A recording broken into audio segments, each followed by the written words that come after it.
Well,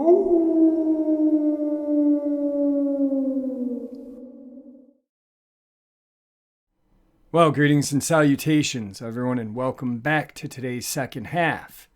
I hope everyone is still doing well. Before we get into today's second half, which is part 4 of the Dogman, Bigfoot, Werewolf, and Wildmen historic experiences in the media, a couple links.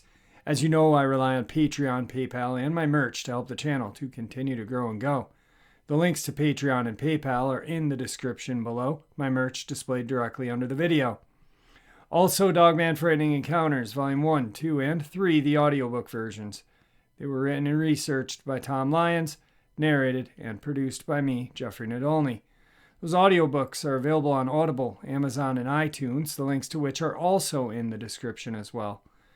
And finally, last but definitely not least, if you'd really like to help the channel to continue to grow and go, just simply subscribe and click the like button. It's fast and it's free. Now, everyone, I have taken far too much of your time. Let's get on with today's upload. Shall we? So, like the past 3 that we've done, we'll start with the source, where the article comes from or came from in history, and then the title, and then the body. Source: Frederick, Maryland, United States of America. Publication: July 30th, 1892. Africa's giant wild man, the fierce savage who was slain by a lion hunter. Lake Nyasa, Africa, 1867, late. A fatal epidemic has broke out among the captive lions in all parts of the world. It is very like the epizooty, which strikes horses, but nearly all of the lions have died, so the price for lions has risen 200 or 300%. This has excited great activity among the famous lion hunters of Quillimane, East Africa, who usually capture the animals by the covered pit method. The agent of the Great Hamburg Animal House recently penetrated to the main lion range near Lake Nyasa, employed 42 Negroes, and had captured 1 lion and a few inferior beasts when he discovered that some mysterious creature was interfering with his pits. One morning, his men found a magnificent male lion dead in the pit. Apparently, he had been killed by a sharp-pointed stake, and there were huge tracks about, somewhat like those of a gorilla. I was satisfied, says the agent in his report, that no one but man could make such a pole. Indeed, the fact of the poles being hardened by fire was proof sufficient that a man was engaged in the work. He must be a native, of course, and he must also be a wild man. After holding a council with 3 or 4 of my best men, we started out in parties of 10 to hunt down this wild man. Each of my men had a cheap English musket and knew how to use it, and the order was to fire at the man at sight. To brace up the courage of the natives, I offered a reward of $10 to whoever should fire the lucky shot. The 4 parties took different directions. The one I headed went to the north, where there was a long stretch of almost impenetrable thicket, with various paths traversing it in different directions. We had turned back, and the last man had just fallen in line when I heard a shot and the cry of alarm. The tree natives, next behind me, dodged under my arms and made off down the path, while the others were so upset that it took me 3 or 4 minutes to ascertain what had happened. The wild man had been concealed behind a big tree near the path. He leapt out and struck the last man with a blow with his club which killed him on the spot. And he was swinging his weapon to hit the second man when the third fired at him. The wild man bounded into the brush and disappeared, but my men were panic-stricken. When I announced my intention next morning to hunt him, the whole gang of black broke into lamentations. One young man, however, said, "I see, master, that if we do not kill this thing, he will kill all of our lions and many of us. If we move away, he will probably follow. It is our business to kill him at once. I am only a young man, but I will go with you and do my best." We agreed that in the case we met the wild man face to face, he was to fire and then drop to the earth and give me a show. About 3 miles from camp, and as the path ascended a ridge, my companion halted, pointed at a broad tree on the left, and whispered, "Master, do you see that? His house is there among the branches." I could make out a platform of sticks and branches, and now I took my advance. My weapons were a rifle and a revolver. We crept cautiously forward until right under the platform, and after a few seconds, both of us made out a black foot and leg hanging down between the poles. The wild man was at home, but the next thing was how to deal with him. I had more fear of his getting away than I had of hurting us. I finally posted myself to the west, believing that he would make for the thicket in that direction as soon as he was disturbed. And at the signal, the young man fired at the nest. The report of his gun was followed by the most unearthly yell, and it was yet ringing in my ears when I saw a dark object drop off the platform to the earth. It was the wild man. The young man stood where he had fired, and before he could realize what was happening, the monster was upon him. He was picked up and flung almost at my feet. And as he landed, he called to me, "I am not much hurt, master. Be sure that you kill him, for he is a terribly strong fellow." The man didn't seek safety in flight. On the contrary, he picked up a limb, broke off a part of it for a club, and slowly advanced upon us, his eyes flashing, his teeth gritting, and his face expressing fury. I had my rifle to my face, and I let him come within 10 feet before I fired. He was shot between the eyes, and he fell back so dead that he never moved a finger. When we came to examine him, we got frightened. His height was 7 feet by the tape line, and he seemed to be all muscle. I haven't the least doubt that a slap from his big right hand would have killed any of us stone dead.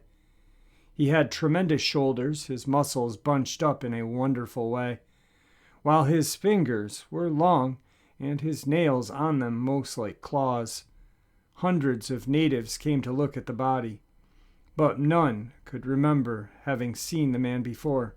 Freed from his interferences with our enterprise, we made no more trouble, and during the next 60 days, we caught and dispatched to the coast 11 as handsome lions as ever seen.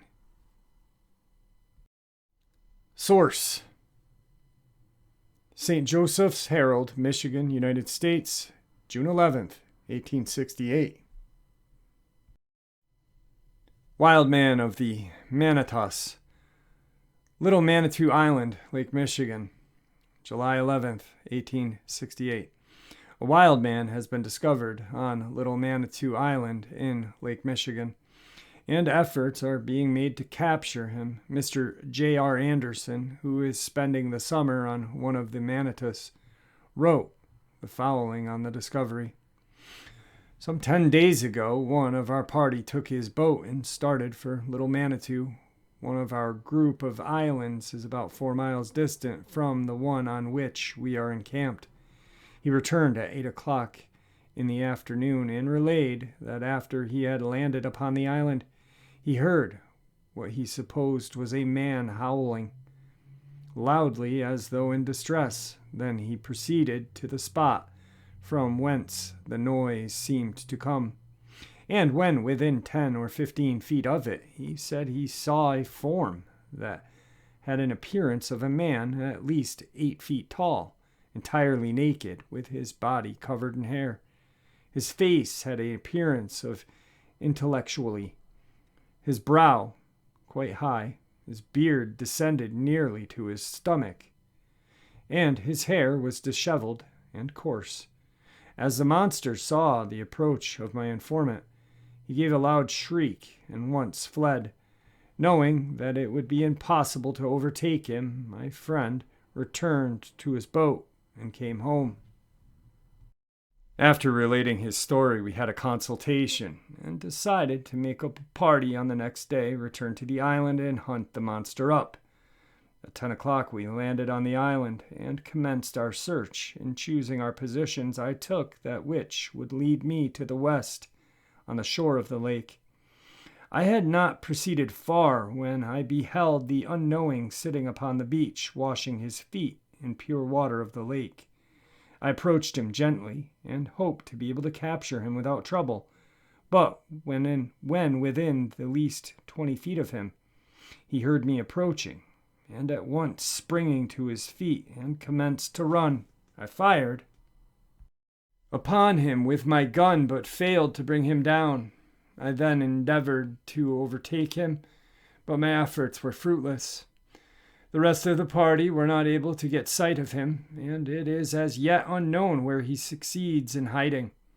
We start out tomorrow again in hopes of catching him, and, if possible, in finding out who he is. There's a story afloat among the older fishermen of an island that some 20 years ago a woman lost a child here, about 4 years old, that every effort was made to find him. But all the efforts were unsuccessful. And the bereaved mother at last came to the conclusion that her boy had been stolen or carried off by someone of the wandering tribes of Indians that inhabited the islands. As I said before, we start out tomorrow in search of the strange character, and I will as soon as possible give you the result of our trip. Note, this incident was also reported in another paper on July 28th, 1868. It was in the Coshocton Democrat, Ohio, on that date, with the added speculation that the creature is a missing boy who is now an adult. Really quick, that is one of the few articles where anyone who has encountered any of these kind of creatures has said that it actually had a look of intellect, which I kind of found interesting, which then only leads me to believe that this would be a missing child that has grown to an adult. Obviously, it's capable of understanding humans. Who knows? But it's just kind of interesting, and you'll see what I mean as we go further on. There's not a lot of these creatures are not highly spoken of, and the people back then did not feel like they had any kind of intellect. A monster, Meadville, Franklin County, Mississippi, August 28th, 1868. We take the following from the St. Louis Dispatch. A strange visaged creature, apparently one of nature's prodigies, has just been discovered near Meadville, Franklin County, Mississippi, causing much excitement. In that usually monotonous village, a letter from a friend residing in that village, dated June 2nd, states, M. at this time is very much agitated on account of a strange creature seen near here. It is said to be similar to the one seen near Vicksburg last fall. A Vicksburg paper of that date, some few days subsequent to the discovery of this strange creature near that place, gave a full description of it and the manner in which it was discovered, which, given from memory, is in substance about as follows. Sometime in September last, a party of huntsmen were driving in the swamps some few miles from the river. A trail was broken by the hounds and followed up a brisk pace, leaving the party far behind. In following the dogs, they discovered the track of the game in some mirry places, which appeared similar to a track of a human foot. And they observed also that the toes on one foot turned backward. On coming up with the dogs, which were now baying, they beheld a frightful-looking creature. of about the average height of man, but with far greater muscular development. Standing menacingly a few yards in front of the dogs, it had long, coarse hair flowing from its head and reaching near its knees. Its entire body also seemed to be covered with hair of 2 to 3 inches in length, which was of a dark brown color. From its upper jaw projected 2 large tusks several inches long. Its head and face, as well as could be determined from the distance of the observers, bore a striking resemblance to that of a Negro, except that the chin and cheeks were covered with long hair. On the near approach of the hunters, it fled with great rapidity toward the Mississippi River, and was not overtaken again until within a few yards of the bank. When the party came up with the dogs a second time, the monster was standing erect before him, none of them having yet dared to clinch with it. But when the dogs were urged by their masters, they endeavored to seize it. When it reached forward to grab onto them, and taking it in its hands, pressed it against the tusks, which pierced through and killed it instantly. Becoming alarmed at the display of strength, the hunters fired several shots at the creature, which caused it to leap into the river. It remained under water several minutes, and then rose almost an entire length above the surface, uttering shrieks which almost petrified the pursuers with terror. No similar sound had ever come to these men, whom were familiar with howl of a wolf, the whine of a panther, and the hoarse bellowing of an alligator. After sinking and rising several times, it swam to the Louisiana shore and disappeared. Source: Weekly Record, Minnesota, United States, January 23rd, 1869. A gorilla in Ohio. Gallia County, Ohio, January 23rd, 1869. Gallipolis is excited over a wild man who is reported to haunt the woods near the city. He goes naked, is covered with hair, is gigantic in height, and his eyes start from their sockets. A carriage containing a man and daughter was attacked by him a few days ago. He is said to have bounded at the father, catching him in the grip like that of a vice, hurling him to the earth, falling on him, and endeavoring to bite and scratch him like a wild animal. The struggle was long and fearful. Rolling and wallowing in the deep mud half suffocated the father, sometimes beneath his adversary, whose burning and maniac eyes glared into his own with murderous and savage intent. Just as he, the father, was about to become exhausted from his exertions, his daughter, taking courage at the imminent danger of her parent, snatched up a rock and hurled it at the head of her father's would-be murderer, was fortunate enough to put an end to the struggle by striking him, the wild man, after which he slowly got up and retired into the neighboring copse that skirted the road. Source: The Evening Gazette, Port Jervis, New York, July 10th, 1869. A wild man, a hideous monster roaming about in the neighborhood of Wood Hall in Tropesburg, New York. Wood Hall in Tropesburg, New Jersey, July 10th, 1869.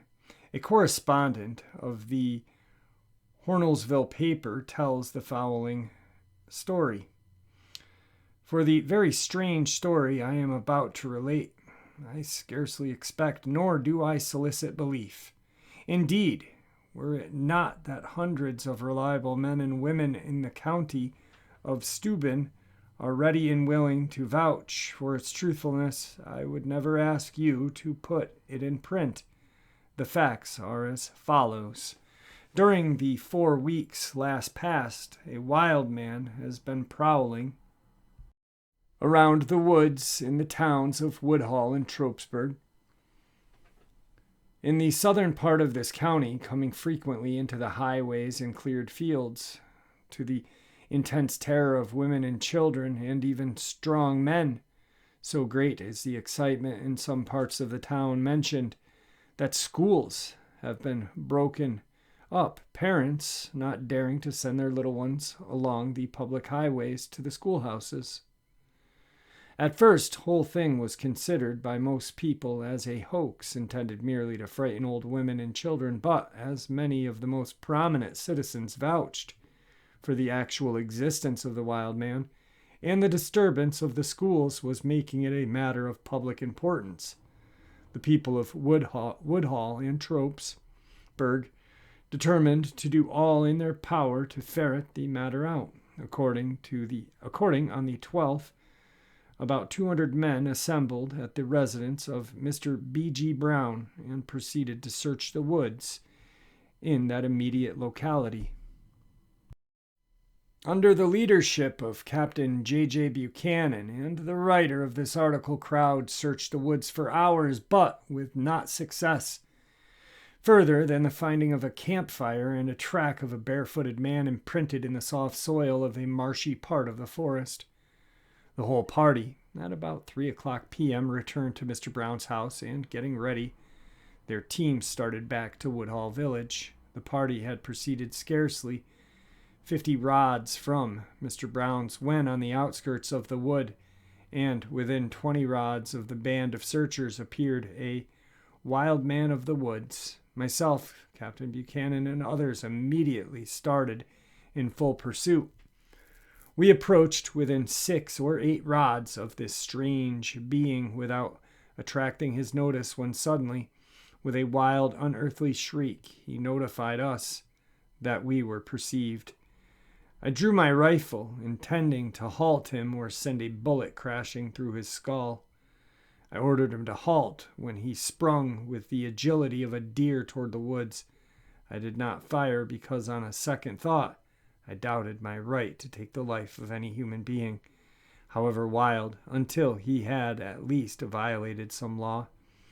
So far, I have relayed facts which will be vouched for by at least 100 people. I will now give you a perfect description of this wild man, or animal, or what is it, as he, she, or it appeared to me. He was barefooted, bareheaded, and wore no clothing except an old pair of soldier's pants. His hair, which was black, sprinkled with gray, was from 2 or 3 feet long, frizzled and matted, hanging over his neck, face, shoulders, and back, reaching halfway to the ground. His beard reached to his waistband of his pants, and was jet black. This, together with a springing, jerking hitch in his gait, gave him more of an appearance of a wild animal than a human being, and though I am not of a nervous temperament, may all the saints in heaven shield and defend me from ever meeting such a fiendish-looking being face to face again. The long matted hair, the thick, black, uncombed beard, the wild, glaring, bloodshot eyeballs, which seemed bursting from their sockets, the savage, haggard, unearthly countenance, the wild, beastly appearance of this thing, whether man or animal, has haunted me continually by day and night, and I do not wonder that when this strange being rapped on the schoolhouse window, children were frightened half out of their senses and refused to be pacified. For, although I have seen the chiefs of 50 different tribes of Rocky Mountain Indians painted for warpath, and have looked with wonder on the stuffed gorilla, Barnum's, what is it, the man-monkey, etc., I have never behold anything in human form half as hideous as the wild man of Woodhall Woods. I close by saying that 25 years ago a man named William Little suddenly and mysteriously disappeared from the Woodhall, and has never been heard from since.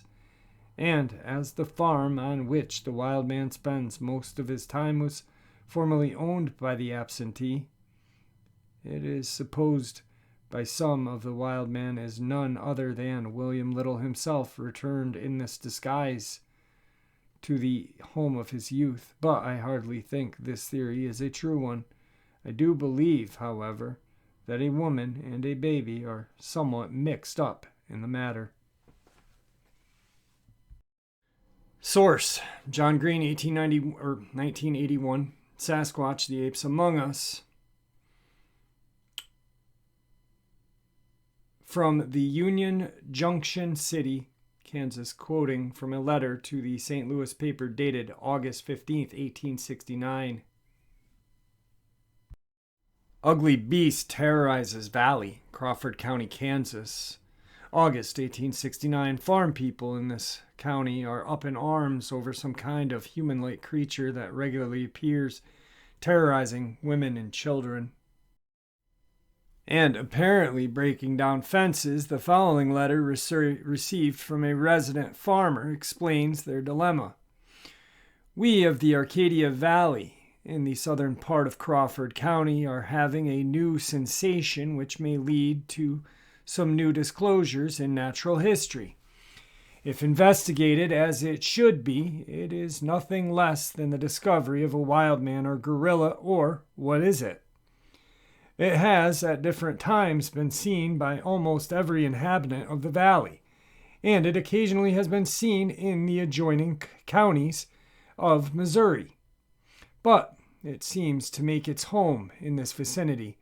Several times it has approached the cabins of settlers, much to the terror of the women and children, especially if the men happen to be absent working in the fields. In one incident, it approached the house of one of our older citizens, but was driven away with clubs by one of her men. It has so near the resemblance to a human form that the men are unwilling to shoot it. It is difficult to give a description of this wild man or animal.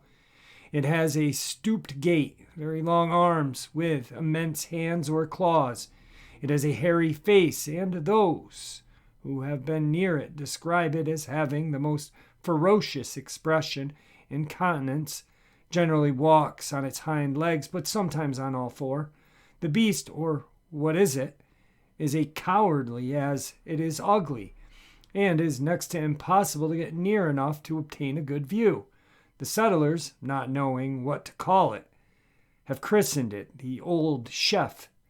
Since its appearance, our fences are all fallen down, allowing the stock to range free in our cornfield. I suppose Old Chef is only following his inclination, as it may be easier for him to pull them down than climb over. However, as it is, curses loud and deep are heaping upon its head by the settlers. The settlers are divided in opinion as to whether it belongs to a human family or not. Probably it will be found to be a gorilla or a large orangutan that has escaped from a menagerie in the settlements east of here. At one time, over 60 of the citizens turned out to hunt it down, but it escaped. But probably owing to the fright that it received, kept out of sight for several days. And just as the settlers were congregating themselves, that they were rid of this intolerable nuisance, Old Chef came back again, seemingly as savage as ever. If this meets the eye of any showman who has lost one of their collection of beasts, he may know where to find it. At present, it is the terror of all men and children in the valley. It cannot be caught, and nobody is willing to shoot it. We're going to end tonight with one that actually has Mark Twain involved, which I found very interesting, and also very historic. Source: Buffalo Express, New York, United States of America, September 18th, 1869. Taken from Mark Twain, 1860s, The Curious Republic of Gondour. Mark Twain and the Wild Man, Buffalo, New York, September 18th, 1869. American writer Mark Twain, Samuel Clemens, who is well known to us all, has written a sketch on the Wild Man, so often mentioned in news reports both here and abroad. Here is what Twain has imparted to us. So really quick, it's just, this is so cool because, like, you've got all of these crazy news articles back then. And Twain, being Mark Twain, decided to kind of create a one-on-one interview with a wild man. I love this one. I really do. You guys will love it too, I hope. There has been so much talk about this mysterious wild man out there in the West for some time, I finally felt it was my duty to go and interview him. There was something peculiar and touchingly romantic about the creature and his strange actions according to the newspaper reports. He was represented as being hairy, long-armed, and of great strength and stature, ugly and cumbrous, avoiding men, but appearing suddenly and unexpected to women and children, going armed with a club, but never molesting any creature except for sheep and other prey, fond of eating and drinking, and not particular about the quality, quantity, or character of beverage and edibles, living in the woods like a wild beast, but never angry, moaning, and sometimes howling, but never uttering articulate sounds. Such was old Shep, as the papers painted him. I felt that the story of his life must be a sad one, a story of suffering, disappointment, and exile, a story of man's inhumanity to man in some shape or other, and I longed to persuade the secret of him. Since you say you are a member of the press, said the wild man, I am willing to tell you all you wish to know. By and by you will comprehend why it is that I wish to unbosom myself to a newspaper man when I have so studiously avoided conversation with other people. I will now unfold my strange story. I was born with the world we live upon, almost. I am the son of Cain. What? I was present when the flood was announced, which? I am the father of the wandering Jew, sir. I moved out of range of his club and went on taking notes, but keeping a wary eye on him all the while. He smiled a melancholy smile and resumed. When I glance back over the dreary waste of ages, I see many of a glimmering and mark that is familiar to my memory. And oh, the leagues I have traveled, the things I have seen, the events I have helped emphasize. I was at the assassination of Caesar. I marched upon Mecca with Mahomet. I was at the Crusades and stood with Godfrey when he planted the banner of a cross on the battlements of Jerusalem. One moment, please. Have you given these items to any other journal? Can I? Silence. I was in the Pinta shrouds with Columbus when America burst upon his vision. I saw Charles the First beheaded. I was in London when the gunpowder plot was discovered. I was present at the trial of the Warren Hastings. I was on American soil when the Battle of Lexington was fought, when the Thai Declaration was promulgated, when Cornwallis surrendered. When Washington died, I entered Paris with Napoleon after Alba. I was present when you mounted your guns and manned your fleets for war in 1812, when the South fired upon Sumter, when Richmond fell, when the president's life was taken. In all the ages I have helped, too. Celebrate the trumpets of Genesis, the achievements of arms, the havoc of storm, fire, pestilence, famine. Your career has been stirring one. Might I ask how you came to locate in these dull Kansas woods, when you have been so accustomed to excitement during what I might term so protracted a period, not to put too fine a point on it? Listen, once I was the honored servitor of a noble and illustrious. Here he heaved a sigh and passed his hairy hand across his eyes. But in the degenerate days, I am become the slave of quack doctors and newspapers. I am driven from pillar to post and hurried up and down, sometimes with stencil plate and past brush, to defile the fences with cannibalistic legends, and sometimes in grotesque and extravagant character at the behest of some driving journal. I attended to that Ocean Bank robbery some weeks ago when I was hardly rested from finishing up the powwow about the completion of the Pacific Railroad.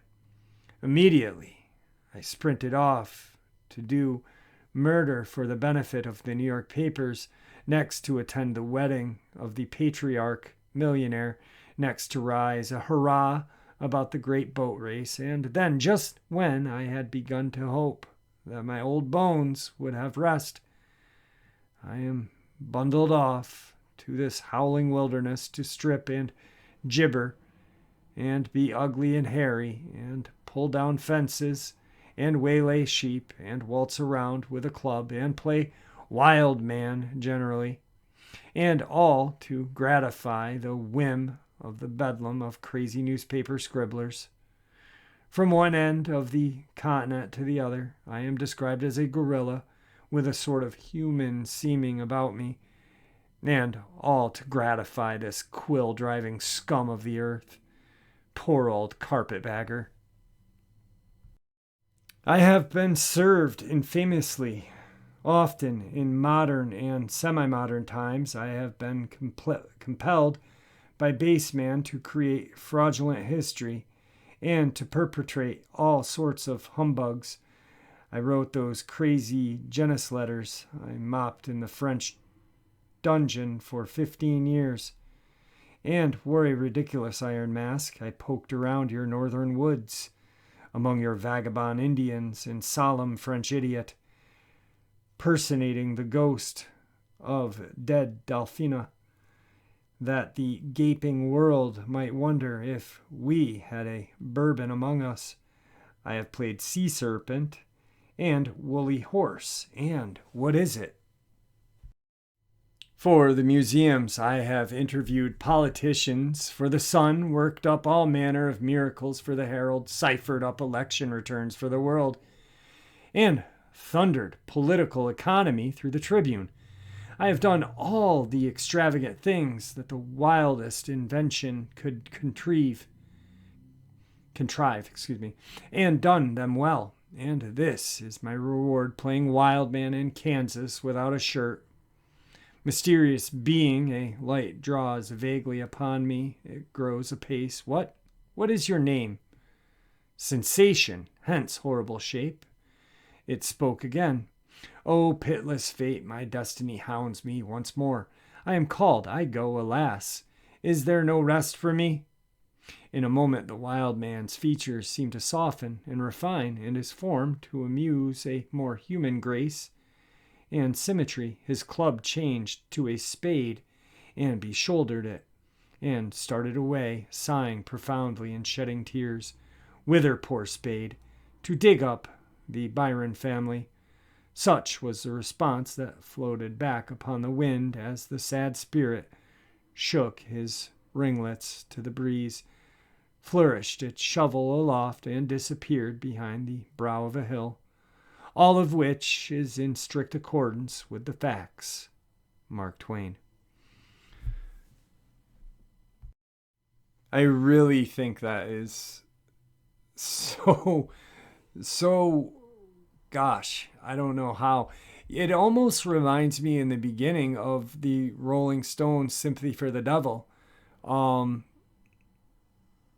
There's the Sasquatch, or what is it, sitting in front of Twain, and he's telling Twain that he's ridden with Napoleon. He was there when this happened, and when Columbus landed, and then he's in wherever and complaining about now he's got to be the what is it, or the beast, shirtless, and then he transforms into the farmer, the spade with the spade, and just disappears.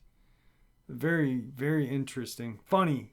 I truly think it's hilarious. I actually, my grandmother had an original copy of Mark Twain's writings that's been in our family for longer than my parents have been alive. And when she passed, I asked my mom if I could have it. I was like 12, and I still have it to this day. And I actually wrote that whole thing out in the back 3 pages that were empty of the book. I probably ruined it for any collector, but to me it's sentimental and I'll never get rid of it. But just very cool, that Twain picked up on the